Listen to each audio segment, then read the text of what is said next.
மயிலாடுதுறை மாவட்டத்தில் நடைபெற்ற சட்டமன்ற தேர்தலில் 82.14% வாக்குகள் பதிவு. வாக்குப்பதிவு இயந்திரங்கள் சீல் வைக்கப்பட்டு பலத்த பாதுகாப்புடன் வாக்கு எண்ணிக்கை மையங்களுக்கு கொண்டு செல்லப்பட்டது. சட்டமன்ற தேர்தலை முன்னிட்டு மயிலாடுதுறை மாவட்டத்தில் இன்று காலை 7 மணிக்கு வாக்குப்பதிவு துவங்கியன. ஒரு சில இடங்களில் வாக்குப்பதிவு இயந்திரங்கள் கோளாறு ஏற்பட்டு அவை சரி செய்யப்பட்ட நிலையில் பெரும்பான்மையான வாக்குச்சாவடிகளில் அமைதியான முறையில் பொதுமக்கள் நீண்ட வரிசையில் காத்திருந்து வாக்களித்தனர்.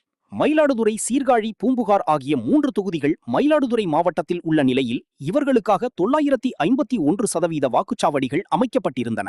7,35,135 வாக்காளர்கள் வாக்களிக்க தகுதியானவர்கள் என்ற நிலையில் இந்த முறை நகரங்கள், கிராமப்புறங்கள் ஆகியவற்றிலும் பொதுமக்கள் நீண்ட வரிசையில் காத்திருந்து வாக்களித்தனர். மாலை 6 மணி நிலவரப்படி மயிலாடுதுறையில் 79.67%, சீர்காழியில் 82.44%, பூம்புகாரில் 84.09% வாக்குகள் பதிவாகின. மயிலாடுதுறை மாவட்டத்தில் மொத்தம்